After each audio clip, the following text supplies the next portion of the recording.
Welcome to the most incredible marketing show ever. The show where each week a panel of respected marketing strategists, all trained and certified by the legendary Dan Kennedy, share their wisdom, experience, strategies, and insights on how to use Dan Kennedy's philosophy on business and marketing in any type of business, and that you can apply to your business immediately. Here's your host, Craig Valine. Hello and welcome to the most incredible marketing show ever. I am Craig Valine, your host. In today's episode, we're excited to present incredible marketing wins and sins. As usual, I'm joined by my panel of Dan Kennedy certified experts. Say hello, everybody. Hello, everybody. And together we'll explore not just the triumphs, but also the pitfalls of real-world marketing. Each expert will share a standout win, a successful marketing strategy that made waves, and a sin, common mistakes to steer clear of. This episode will be packed with analysis and actionable insights, and will sharpen your marketing acumen with do's and don'ts that could make or break your next campaign. Let's learn from the best and the worst. Chuck, Sergeant Chuck, you've been around for a while. Do you have a standout win? Yes, this is a telltale of that, isn't it? Yeah. Not as bad as mine, but please go ahead. Share a win. I like to talk about a marketing win. A couple of years back, I had a real Dan Kennedy fan. He was a dentist who was aging out. His hands were sore, arthritis, and all of that. So he put a dental assisting school inside his practice, and it was quite lucrative for him, bringing other people in. So he wanted to take it out to the world, and in his own efforts to do it, he had failed miserably. So he hired me to help him out. So the goal was to be able to set up dental assisting schools after hours in dentist practices around the country so they could add an additional stream of income. And because he didn't gain any traction, but really wanted to do this, he opened up his pocket a little bit. So we designed a video book, but in the big size, not a small one, coffee table size. And we wrote and rewrote a sales letter till we thought it was perfect and recorded it.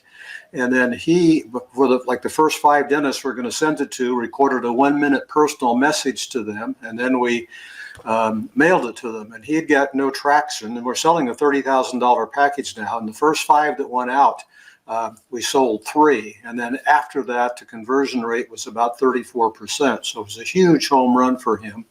And, it dated out because he dated out. I think his son has taken it over now, but it was really fun to do. It was lucrative for me, and it was extremely satisfying to see the success, and for him to see the success too, because the guy was older than me, if you can believe it, but he still had the fire in his belly to make stuff happen, and he did. So it was fun.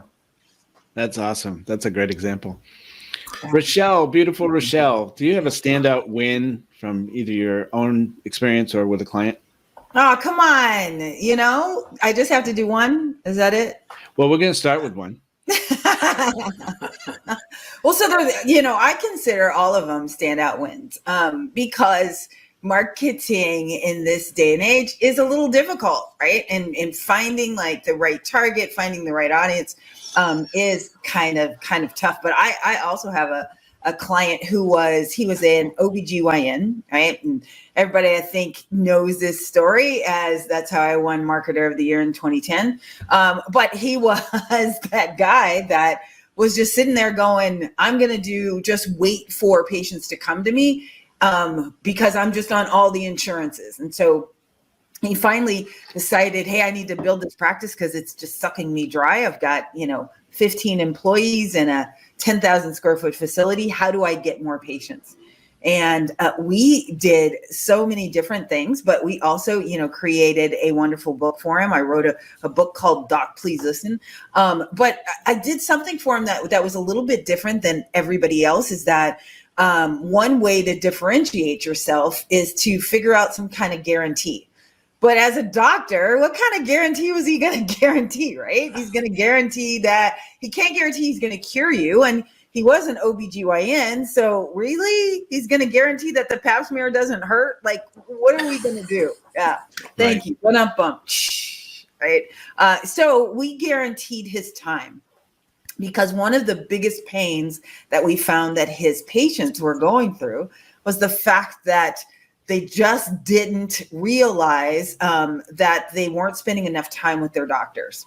They were in and out, again, less than 2 minutes. The doc came in, okay, anything they prescribed and they were out. So he guaranteed he was going to spend at least 30 minutes with every single patient. And we started in March, and from March to December, in 9 months, we grew his practice from 384,000 to 1.2 million. We added another 500 patients for him, 490 something patients. He had in 1 month 157 new referred patients because we did a wonderful referral contest to get them to come. We gave away a trip to Disney. And then he was like, okay, Rochelle, I don't want to look at any more vaginas. And I'm like, dude, you're an OBGYN. How is this gonna happen? Right? But he's like, you've got to slow this down. I can't take any more new patients. So, be careful what you ask for, right? But that's always one of my favorite marketing wins. That is funny. There's an episode on Friends when, I don't know if I think Ross's ex-wife, the lesbian wife, is having a baby, and the OBGYN is cute, so Rachel starts hitting him, and she talks about having coffee and serving coffee because she served coffee at the coffee shop, and she goes, oh, if I see one more cup of coffee, and he goes, well, if I see one more vagina. And so she backed off. She stopped pursuing him. Pretty funny. Like, no, okay, that's not going to work for me. That was a great example. Ben, do you have a standout win, incredible win for us? Yeah. Before I get to that, though, Craig, I think you have the title now for the episode. Yeah. No more vaginas. But I love these examples so far. Like Chuck, I love that you sent them a big coffee table book, because that's not easy just to throw in the trash, right? Right. If you get something in the mail and it's a coffee table book, you're going to do something. You're going to open it. You're going to see what this is all about. So that's great. And then Rochelle is just do all of the things. Yeah, that's fantastic. Yeah, the first thing that came to mind when we were talking about this topic is it was about 10 years ago. And I was helping a startup that was working in a very much of a B2B space. And that's where typically people will say, well, this direct response stuff isn't going to work here. My business is different. And their business was pretty different, because this was in an area where typically the sales would be find the big companies and go in with big sales teams. This was specifically marketing to hospitals with the big sales teams, and they were of this kind of money saving type stuff. But what the startup was doing was they wanted to reach kind of the mom and pop shops, and you can't just go around sending big sales teams in there. And what's important is there were a couple big players that sort of facilitated this, but the big players, that all of their attention was on the companies that were sending the sales teams in. So that was all of the market that we were trying to break into. Well, we were able to get some data on kind of some of the cost savings things for the mom and pop shops that they might not realize that they could get to. So we did a direct mailing, and I think a lot of the marketing wins that you'll hear from people in the direct response world tend to come back to direct mail too, even if it's a heavily digital business. But we did, and this was really bootstrap. I was at my kitchen table, folding letters, putting on stamps, sending those out.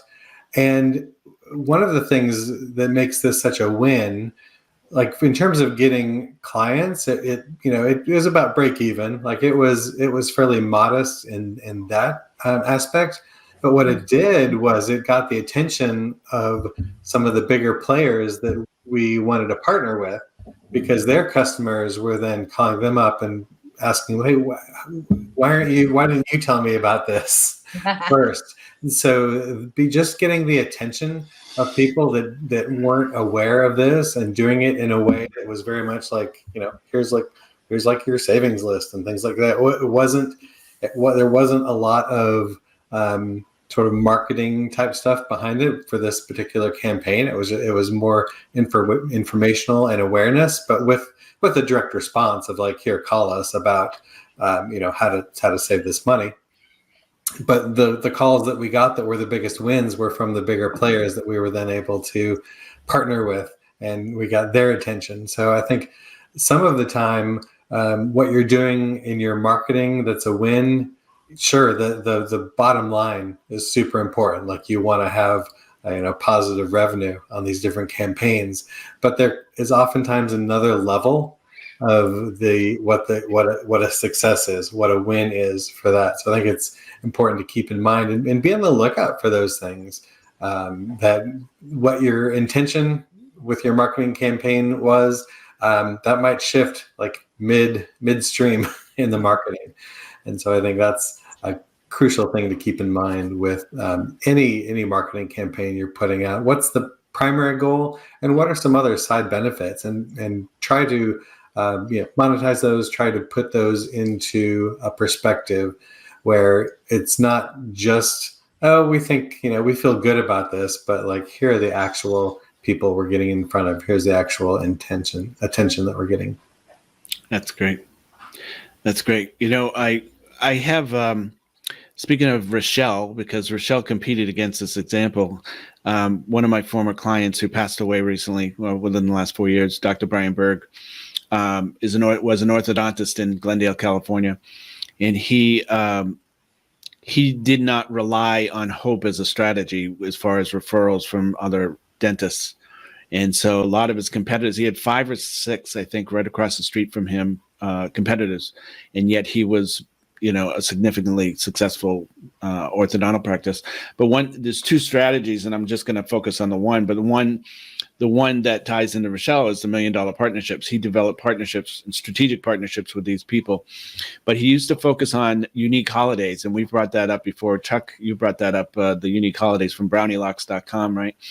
But every month he would focus on a unique holiday and send gifts to the office, the referring offices. And so they would be edible gifts in most cases, like, for instance, Gummy Bear Day, Chocolate Covered Raisin Day, Root Beer Float Day, where he brought in a little keg of root beer, that they sold, I think, online or something like that. But he would order like 20 of them for his referring offices. He would bring in ice cream, all the fixings for root beer floats. In the letters that he would attach them, which is the unique part, would share a story about, like, for instance, Root Beer Floats sent him back to a time when he was a kid and he used to go to work with his father, and his father would take him to the Rexall pharmacy store across the street from the office. You remember those, the soda fountains? And he would get him a root beer float. And so there's a connection there in the letters of sharing, number one, a little bit about yourself, personality-driven marketing, but also it builds a connection with that office. And the people that he was giving it to, the people at the front desk, were the ones who sent the referrals over. So he was taking good care of them. And I will have more example of his unique strategic partner strategies as we go on throughout the year. But God, that was a powerful strategy. And I created a course with him, and I don't remember the name of the course, but it's on referral marketing. But we use that with other doctors now, other dentists, and it's very successful, very successful. So those are great examples of incredible wins. Thank you.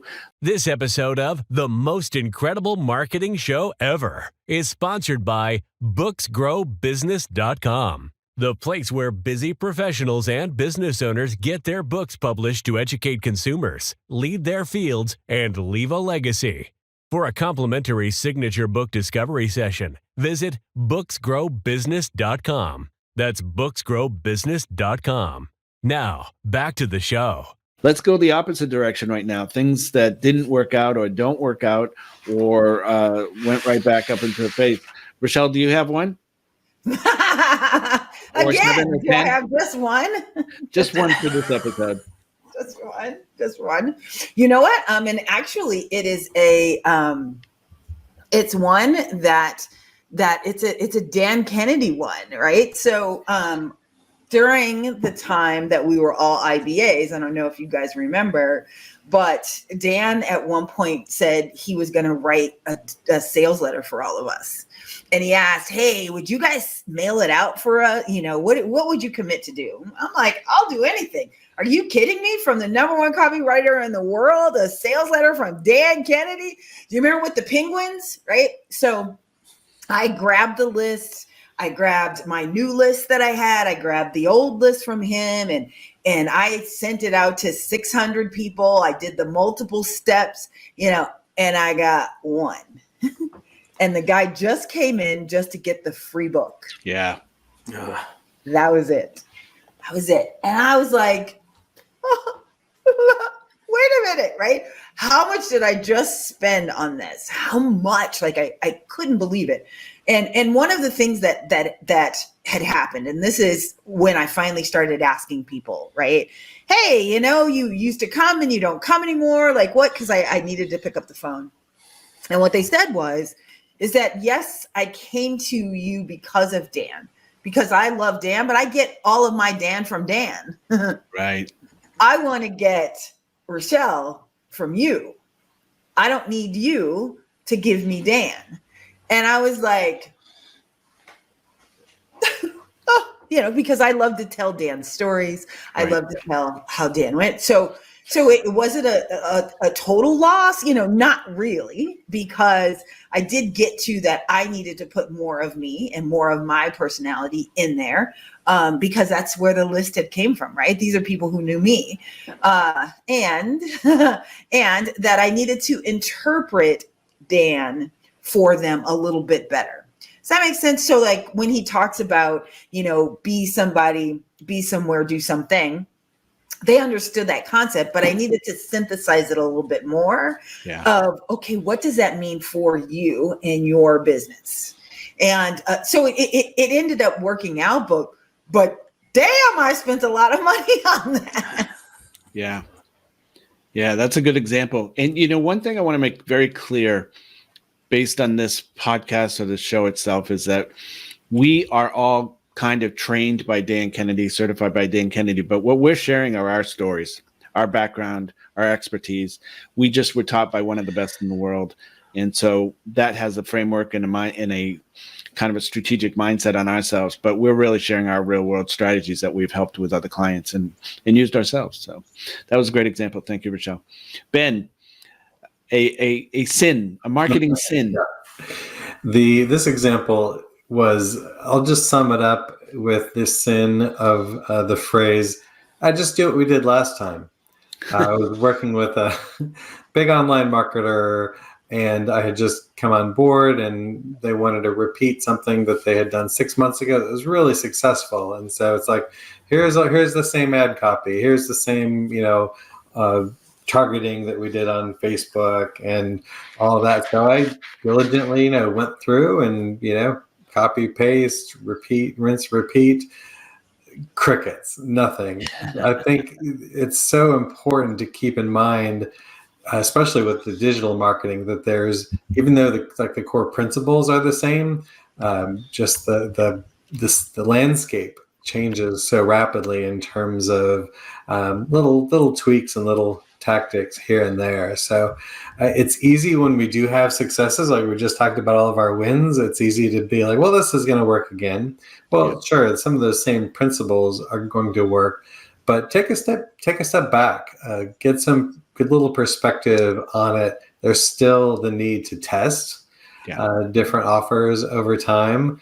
I mean, there's a reason why you have kind of a control ad, but then you run tests against it and see what's changing. Sometimes even this, working, this message that resonated with a group of people 6 months ago is going to be different. The economy is different. Where they are in life is different. A lot has changed. And so it's increasingly important to be relevant and to not just do the same thing or just be like, oh, what's working for so-and-so, so we'll do it here. You really need to take a look at what they're doing, but then recontextualize it to what you're doing, still applying the main direct response principles of being being yourself, telling your story, and giving them a call to action. But be flexible with that too. It's easy to be like, no, this is the formula. Well, that was the formula 6 months ago in this one context. But it's important to take a fresh look at things along the way. So that marketing sin was it worked before, it'll work again. Right. Not so much. Good example. Sergeant Chuck, what do you got for us? Marketing sin.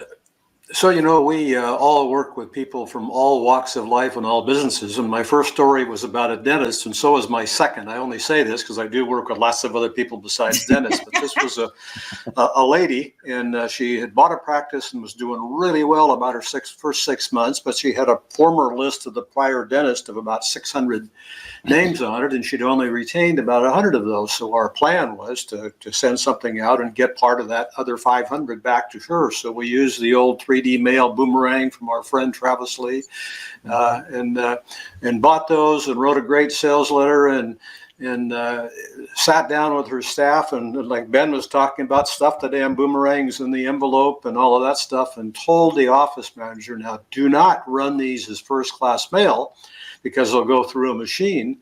And so, okay, I won't. Well, she goes to the post office, and instead of being 52 cents, the cost was going to be 88 cents. And she says, I'm going to save money. So she does them first class. So you know what happened? They went through the machine, and so the people were getting boomerangs in 57 plastic chunks. And it broke every one of them. So I go back to the office to check on the campaign after I knew they'd be delivered, and they have 4 or 5 envelopes sitting there that they just dumped the plastic out of and pointed her finger at me. And I said, God, I'm sorry, Miss Office Manager. You had to try to save money, didn't you? Well, yeah. Well, she obviously had no effect from the campaign, and it busted up 600 boomerangs. It was pretty funny. Wow. Oy vey. Oy vey. Right? My example is very simple, but it would pertain to the solopreneur, the consultant, or the coach who's trying to get new business when they're in business. And when I started out, I'm known as the former struggling consultant. And so when I started out, I had a lot of marketing knowledge. If I just told you how to fix your business, you could, but I didn't know how the heck to market myself as a consultant. And so, talk about a place strategy. I, joined the local networking groups. I joined the chamber and everything. And I just could not find a good quality client here. And so, the message reached out to people who were networkers, not marketers. So as a result, I got an invitation to the Institute of Management Consultants and found my ideal market there. And then the rest is history. It's just like, place strategy, right? Be in the right place. Message market media. Are you using the right media? So it was, it took a while for me to figure that out after being broke for a very long time. And I've been broke since, but I'm not, not because of that. Isn't that good? I learned my lesson. Yeah. Anyway, we're coming to the end here. So I want to thank all of you for sharing your incredible marketing wins and sins. And, thank you. We're trying out a new format if you're watching this for the very first time, but we'll be testing to see what works, what doesn't, and just like the marketing wins and sins. Hey, we have a free gift for you at mostincrediblemarketingshowever.com. It's a free gift from all our guest panelists, and we show up every Thursday, but in the meantime, you can watch our shows on YouTube or any of your favorite podcast platforms. Thanks so much for being here today. We'll see you next time. Thanks. Thank you for joining us this week on The Most Incredible Marketing Show Ever. New episodes are available every week on Thursdays. To receive a free gift pack from our expert panelists and get access to show notes from previous episodes, be sure to visit our website, www.mostincrediblemarketingshowever.com. If you're watching this on YouTube, please hit the subscribe button and click the bell up in the right-hand corner to be notified of future episodes so you'll never miss a show. While you're at it, if you found value in this show, we'd appreciate you clicking the like button and leaving a comment on what big aha you got during the show. That's it for today's episode. See you next week.